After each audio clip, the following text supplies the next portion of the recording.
Shalom Bapak Ibu dan Saudara-saudara kekasih dalam nama Tuhan kita, Tuhan Yesus Kristus. Dan selamat bertemu kembali di YouTube saya, Pendeta Rudolf H. Pasaribu Channel. Dengan dan lewat channel ini, saya komit untuk senantiasa menyebarkan pengajaran firman Tuhan. Karena saya percaya berlandaskan Yesaya pasal 55 ayat 11 bahwa firman Tuhan yang saya dan Bapak, Ibu, Saudara-saudara juga ikut sebar lewat apapun termasuk lewat video ini tidak akan kembali dengan sia-sia, tetapi akan bekerja sendiri lewat kuasa dan berkat urapan Roh Kudus. Mari Bapak, Ibu, Saudara-saudara semuanya, saya ajak membantu saya menyebarkan pengajaran firman Tuhan, khotbah di pertengahan minggu ke-6 sesudah Trinitatis 11 Juli 2021. Terambil dari kitab Injil Markus pasal 6 ayat 1 sampai dengan ayat 6a. Dan bacaan kita dari kitab Amos pasal 7 ayat 10 sampai dengan ayat 17. Diikat oleh topik atau tema, tetaplah menyuarakan kebenaran. Dalam bahasa Batak dituliskan, manok tong pajongjong hasitongan. Saya baca untuk kita, simak pembacaan firman Tuhan berikut ini. Judul dari perikop Injil Markus pasal 6 ayat 1 sampai dengan ayat 6a adalah Yesus ditolak di Nazaret. Kemudian Yesus berangkat dari situ dan tiba di tempat asalnya, sedang murid-muridnya mengikuti dia. Pada hari Sabat ia mulai mengajar di rumah ibadat dan jemaat yang besar takjub ketika mendengar dia dan mereka berkata, "Dari mana diperolehnya semuanya itu? Hikmat apa pulakah yang diberikan kepadanya? Dan mujizat-mujizat yang demikian, bagaimanakah dapat diadakan oleh tangannya? Bukankah ia ini tukang kayu, anak Maria, saudara Yakobus, Yoses, Judas, dan Simon? Dan bukankah saudara-saudaranya yang perempuan ada bersama kita?" Lalu mereka kecewa dan menolak dia. Maka Yesus berkata kepada mereka, "Seorang nabi dihormati di mana-mana kecuali di tempat asalnya sendiri, di antara kaum keluarganya dan di rumahnya. Ia tidak dapat mengadakan satu mujizat pun di sana kecuali menyembuhkan beberapa orang sakit dengan meletakkan tangannya atas mereka." Ia merasa heran atas ketidakpercayaan mereka. Saudara, khotbah kita di ibadah pertengahan minggu ke-6 sesudah Trinitatis 11 Juli 2021 berbicara tentang Yesus ditolak di kampung halamannya dan dihubungkan dengan topik atau tema minggu, tetaplah menyuarakan kebenaran, manoktong pajongjong hasitongan. Bapak, Ibu, dan Saudara-saudara, nats Alkitab ini berbicara tentang Tuhan Yesus yang datang ke kampung halamannya, yakni kota Nazaret.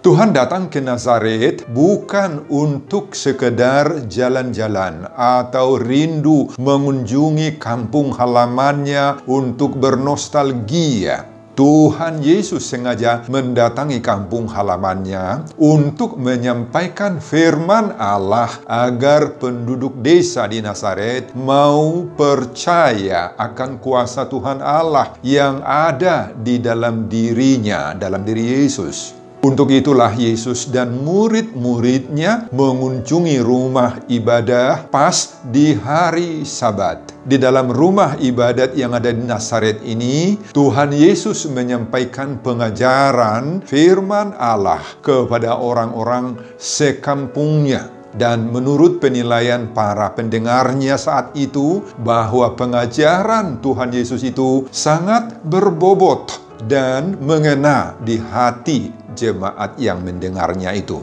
Namun pada saat Yesus sedang menyampaikan pengajarannya di rumah ibadat itu, apa reaksi pendengar Yesus ini? Ternyata jemaat yang mendengar Yesus itu memang takjub, heran, kagum atas isi pengajaran Yesus. Pada ayat 2 dan ayat 3, mereka berkata, "Dari mana diperolehnya semuanya ini? Hikmat apa pulakah yang diberikan kepadanya? Dan mujizat-mujizat yang demikian, bagaimanakah dapat diadakan oleh tangannya? Bukankah ia ini tukang kayu, anak Maria, saudara Yakobus, Yoses, Judas, dan Simon? Dan bukankah saudara-saudaranya yang perempuan ada bersama kita?" Nah, ini komentar dan reaksi mereka, para pendengar Yesus saat itu. Saudara, walaupun orang banyak itu kagum dan memuji pelayanan Tuhan Yesus, namun di balik kekaguman itu, mereka tidak dapat menerima kenyataan bahwa Tuhan Yesus memiliki kuasa yang luar biasa dalam memberitakan firman dan membuat mujizat kesembuhan. Mereka menilai bahwa mustahillah keluarga yang biasa-biasa saja, keluarga yang tidak punya pangkat dan kedudukan dalam masyarakat, bisa melakukan semua ketakjuban seperti itu. Mereka tidak percaya Yesus yang hanya dari status sosial biasa saja kok bisa melakukan yang luar biasa. Mana mungkinlah anak tukang kayu, dan bahkan si tukang kayu itu, Yesus mereka sebutkan tukang kayu, melakukan semuanya itu. Mana mungkin keluarga yang berasal dari tukang kayu dapat menjadi alat di tangan Tuhan, kata mereka. Akhirnya orang-orang banyak di Nazaret itu kecewa dan menolak Tuhan Yesus yang juga adalah orang Nazaret. Mereka tidak mau menerimanya dan tidak mengakui mujizat-mujizat yang dilakukannya. Bagi orang Nazaret, Yesus mereka sebutkan hanyalah seorang tukang kayu. Ayat 3. Saudara, bagaimana Tuhan Yesus menanggapi penolakan orang-orang sekampungnya ini? Yesus menyikapinya dengan rendah hati, Bapak Ibu. Dengan rendah hati, Yesus tidak sedih, tidak kecewa, dan tidak mau marah terhadap orang-orang Nazaret. Ia tidak memaksakan kehendaknya. Tuhan Yesus mengerti sikap penolakan mereka. Ia menyadari betapa susahnya memang diterima sebagai seorang nabi oleh orang-orang di tempatnya sendiri dan juga ditolak oleh kaum keluarganya sendiri. Yesus agaknya heran karena mereka belum juga percaya kepadanya meski banyak tanda yang dinyatakan olehnya. Namun demikian Yesus tidak memaksakan kehendaknya itu. Makanya Bapak, Ibu, dan Saudara-saudara, Yesus berkata kepada mereka pada ayat 4, seorang nabi dihormati di mana-mana, kecuali di tempat asalnya sendiri, di antara kaum keluarganya, dan di rumahnya sendiri. Penolakan orang-orang Nazaret terhadap Yesus mengakibatkan Yesus keluar dan meninggalkan kampung halamannya Nazaret. Dan ia membatasi mujizat di sana. Itu sebabnya pada ayat 5 disebutkan, ia tidak dapat mengadakan satu mujizat pun di sana, kecuali menyembuhkan beberapa orang sakit dan meletakkan tangannya atas mereka. Penolakan terhadap Yesus menyebabkan orang Nazaret kehilangan berbagai-bagai berkat dan mujizat-mujizat dari Yesus. Dan sebaliknya di tempat lain, di tempat yang menerima Yesus dengan senang hati, justru mendapatkan berbagai-bagai berkat dan mujizat.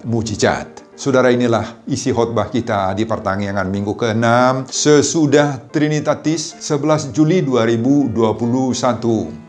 Saudara, apa yang dapat kita pelajari dari khotbah kita di pertanyaan minggu ke-6 sesudah Trinitatis 11 Juli 2021 yang berbicara tentang Yesus ditolak di kampung halamannya, dihubungkan dengan topik atau tema minggu, tetaplah menyuarakan kebenaran, manoktong pajongjong hasitongan.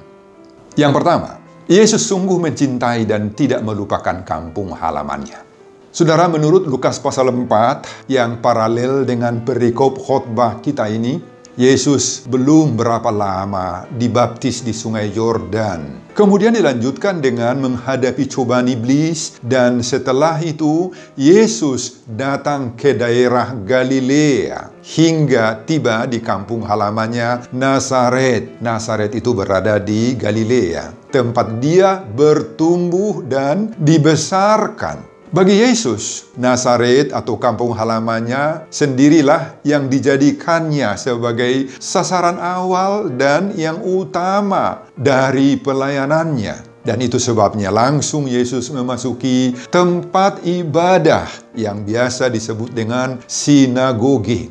Nazaret, kampung halamannya sendiri, mendapat perhatian besar dari Yesus. Yesus begitu peduli dengan orang-orang seisi Nazaret. Itu sebabnya Yesus bertekad agar teman-teman sekampung harus menjadi prioritas utama dalam pelayanan Yesus. Meski Nazaret itu adalah desa yang sangat-sangat kecil saat itu, yang sama sekali tidak ada keistimewaannya dari desa-desa lain, namun bagi Yesus, ia tidak merasa kecil hati karena kecilnya kampung halamannya sendiri. Justru desa yang kecil inilah yang dikunjungi oleh Yesus di awal permulaan pelayanannya untuk mengajar seisi kampung tentang firman Allah, memberi pengetahuan rohani kepada seisi Nazaret itu. Bagi Yesus, kampung halamannya itu sangat penting, berharga, utama, dan harus selalu di-upgrade dari segi rohani. Saudara, sikap Yesus yang sangat menghargai desa dan kampung halamannya ini mengingatkan kita tentunya semua Bapak Ibu dan saudara-saudara agar jangan pernah melupakan desa tempat kita berasal, tempat kita lahir, bertumbuh, dibesarkan. Agar kita jangan pernah melupakan keluarga-keluarga, teman-teman, handai tolan yang kita tinggalkan di bona pasugit kita masing-masing. Marilah kita meniru Yesus ini. Marilah kita meniru Yesus ini, Bapak Ibu, yang sangat-sangat menghargai, mengingat, dan mau menyampaikan berbagai-bagai berkat firman Allah di kampung halamannya sendiri. Marilah kita Bapak Ibu dan saudara-saudara agar tidak lupa daratan. Nah, istilah yang agak populer. Atau istilah lain, marilah kita ibaratnya jangan lupa kacang akan kulitnya. Sekecil apapun desa tempat asal kita itu, yang pasti Bapak Ibu, di sanalah kita dibentuk dalam hal-hal yang sangat-sangat prinsipil, dibentuk tentang pengenalan akan firman Tuhan, dibentuk dalam hal-hal kerohanian, dalam hal-hal iman, mental, perilaku kita di desa kelahiran dan tempat kita dibesarkan itulah kita dibentuk. Kalau kita di saat ini menjadi orang kota, orang pintar, orang penting, orang yang memiliki berbagai-bagai hal yang dapat dibanggakan, memiliki pendidikan berjenjang tinggi, bahkan terkenal, dihormati, ada usaha, ada bisnis yang berhasil kita laksanakan selama ini. Maka itu tidak terlepas dari peranan kampung halaman kita yang membentuk kepribadian kita dari awalnya, dari kita sejak kecilnya.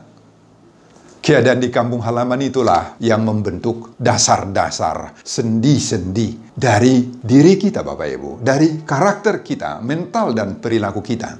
Oleh karena itu Bapak Ibu, jangan lupa kampung halamanmu. Beri perhatianmu dan jika memungkinkan, bantulah kampung halamanmu dalam hal-hal yang bisa kamu bantu. Mereka yang tinggal di sana mengalami banyak tantangan, banyak pergumulan, banyak hal-hal yang merusak iman, kehidupan, sumber-sumber kehidupan masyarakat di desa itu. Hal seperti inilah yang dilaksanakan oleh Yesus dalam khotbah ini. Apa yang dibawa oleh Yesus sebagai hadiah, sebagai program, oleh-olehnya buat teman sekampungnya, tidak mahal-mahal Bapak Ibu, bukan program-program yang hebat-hebat dan luar biasa. Yesus memberikan, membawa pengajaran, membawa firman Tuhan, membuat berita nauli, hatani debata, good news, evangelion, berita lasni roha, mujizat, kesembuhan. Saudara, inilah yang perlu kita bawa ke kampung halaman. Yakni apa yang membuat masyarakat di kampung halaman itu bersuka cita. Memiliki semangat baru, pengajaran-pengajaran yang membuat mereka terlepas dari berbagai-bagai permasalahan hidup jasmani dan rohani. Usahakanlah itu, terutama yang memiliki waktu, memiliki kesempatan, memiliki kemampuan untuk membantu, menolong seisi kampung halamannya. Itu yang pertama. Kedua, tidak semua perbuatan baik kita yang diterima orang. Saudara, bagaimana sikap Yahudi terhadap kunjungan dan pengajaran Yesus ini? Ada dua hal yang saling bertentangan satu dengan yang lain di sini. Yakni, pertama, hampir semua mereka merasa kagum, terheran-heran, takjub kepada pengajaran Yesus. Makanya pada ayat 2 dituliskan, dan jemaat yang besar takjub ketika mendengar Dia. Saudara, kata takjub di sini dalam bahasa Inggris dipakai amazed, dan dalam bahasa aslinya Yunani dipakai ekpleso, artinya terheran-heran, astonished, amazed. Sikap ini berada di antara dua hal yang bertentangan, yakni antara setuju dan ragu-ragu.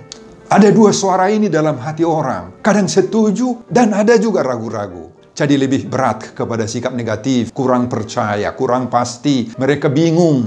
Sikap yang kedua, akibat daripada sikap ekpleso, astonis atau terheran-heran dalam diri, dalam arti yang negatif ini, mereka mencerca Yesus, mereka menyerang Yesus habis-habisan. Pada ayat 2 disebut, dari mana diperolehnya semuanya ini? Hikmat apa pula itu? Bagaimana dia dapat mengadakan ini oleh tangannya? Ayat 3 disebut lagi, bukankah ia ini tukang kayu, anak Maria, saudara Yakobus, Yoses, Yudas, dan Simon? Dan bukankah saudara-saudaranya yang perempuan ada bersama kita? Saudara, inilah realitas yang harus kita sadari. Dalam hal ini ada dua hal yang perlu kita perhatikan. Pertama, tidak semua perbuatan baik kita itu yang diresponi, disambut, disyukuri orang dengan sukacita dan dengan senang hati. Ingat ini Bapak Ibu, tidak semua. Keadaan ini memang sangat menyakitkan hati kita. Apabila perbuatan baik kita dipandang negatif sekali, ketika kita mau mengabdikan pelayanan kita dilecehkan. Sakit sekali ini Bapak Ibu, sakit hati kita di situ, hati doro hadisi. Tetapi mari kita belajar dari Yesus, agar kita tidak kalah semangat, tidak surut untuk berbuat baik, tidak berhenti mempersembahkan apa yang kita rasa dapat menolong orang lain, menolong gereja, menolong keluarga kita. Mungkin saja akan ada orang yang menyerang kita, yang memberi kritik-kritik busuk, yang bahkan menteror kita, melecehkan perbuatan-perbuatan baik kita.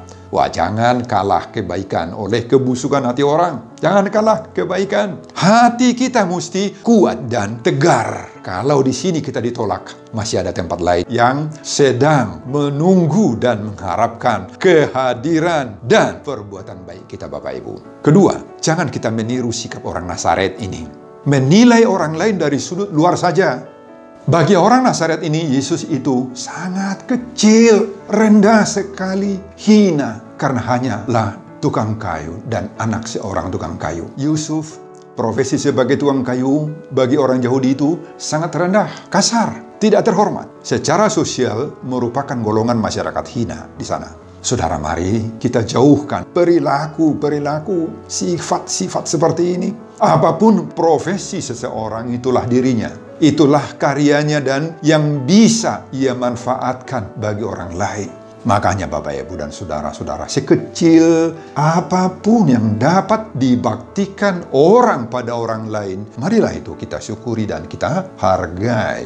Dan dari sudut kita, para pekabar, pemberita firman Allah, pemberita Injil, yang mungkin di suatu ketika kita akan juga mendapat tantangan dari orang-orang yang tidak sudi menerima kehadiran kita, Memang akan pasti sedih dan mungkin juga akan kecewa. Tetapi jangan juga kita marah terhadap orang-orang yang membenci kehadiran kita di sana. Marilah kita jadikan pengalaman yang seperti itu sebagai kesempatan yang indah yang Tuhan berikan kepada kita untuk berkarya-berkarya di tempat lain. Yakinkanlah dirimu, Bapak Ibu, bahwa semua yang kita lakukan itu akan berhasil karena Tuhan Yesus tetap bekerja di dalam dan bersama-sama dengan kita. Makanya, jangan surut, jangan kendor, jangan redup nyali rohani kita. Justru tetaplah menyuarakan kebenaran. Manok tong pa jong jong hasitongan, sebagaimana topik minggu ke-6 sesudah Trinitatis ini. Pengajaran yang ketiga,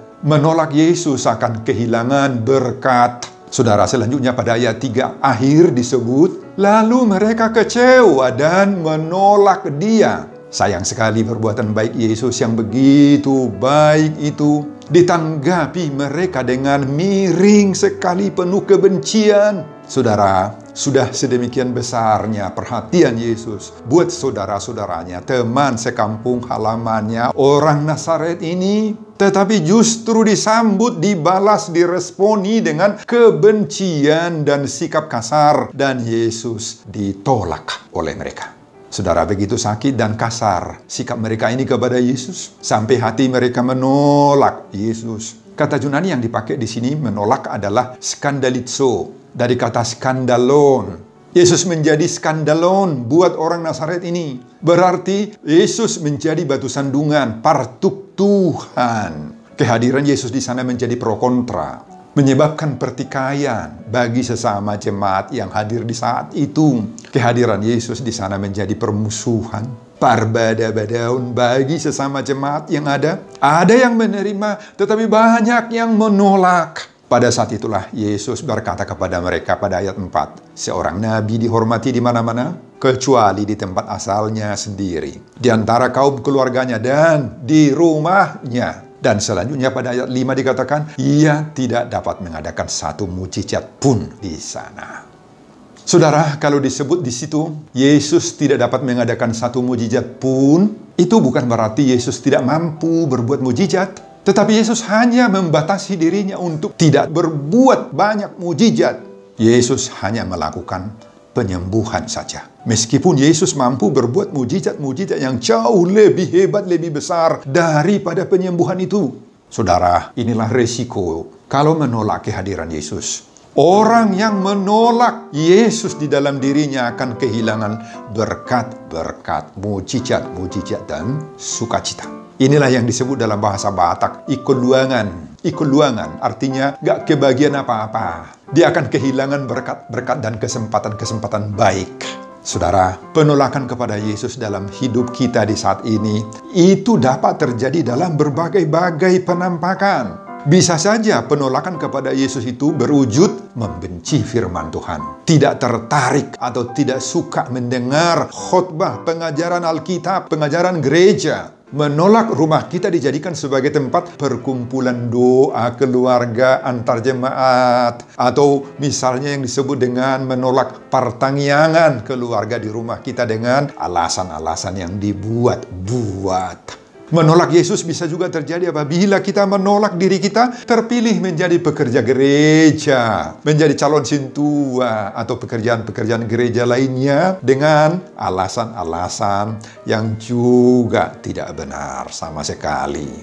Itu menolak Yesus. Saudara, semua bentuk penolakan kepada Yesus seperti ini akan mengalihkan berkat-berkat Tuhan dari dalam diri kita. Oleh karena itu, Bapak, Ibu, dan saudara-saudara, kita diajar oleh khotbah ini, jangan pernah menolak Yesus di dalam dirimu, agar Tuhan berkenan mengizinkan berbagai-bagai berkat bagi diri kita. Ingatlah bahwa berkat yang dimaksudkan di sini bukan hanya sekedar hidup jasmani yang penuh harta, penuh uang, penuh kekayaan lainnya. Bukan saja hanya itu. Berkat bisa dalam berbagai-bagai bentuk seperti sukacita, ada damai sejahtera, ada ketahanan mental di dalam diri kita menghadapi berbagai-bagai kesulitan, ada penyertaan Tuhan, campur tangan Tuhan, dan pendampingan Allah di dalam diri kita. Itulah berkat, banyak berkat. Oleh karena itu, tetaplah menyuarakan kebenaran, manok tong pajong jong hasitongan, sebagaimana topik minggu ke-6 sesudah Trinitatis ini. Amin Bapak Ibu,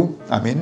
Sebelum saya mengakhiri khotbah ini kembali, saya mengajak Bapak, Ibu, Saudara-saudara untuk membantu saya menyebarkan firman Tuhan. Khotbah pertanyaan minggu ke-6 sesudah Trinitatis 11 Juli 2021 dari kitab Markus pasal 6 ayat 1 sampai dengan ayat 6a ini, agar kita dengan sukacita melaksanakan pesan khotbah ini, tetaplah menyuarakan kebenaran. Manoktong pajong jong hasitongan termotivasi lewat khotbah ini. Simak juga video-video khotbah saya yang lain agar Bapak, Ibu, dan saudara-saudara memiliki sentuhan dan pemahaman rohani yang semakin diperkaya. Buka di YouTube saya, Pendeta Rudolf H.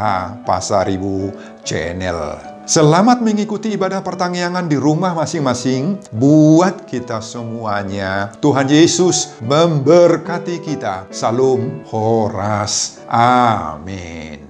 Bapak, terima kasih untuk firman-Mu. Firman-Mu ini akan saya bagikan, akan saya share lewat media-media sosial, lewat YouTube dan lain-lain. Berkatilah setiap jemaat yang akan mendengar khotbah ini Tuhan. Berkati hamba-Mu dalam persiapan khotbah berikutnya, dan semuanya itu saya peruntukkan demi kemuliaan kebesaran nama Tuhan. Di dalam nama Yesus Kristus saya berdoa dan mengucap syukur. Amin.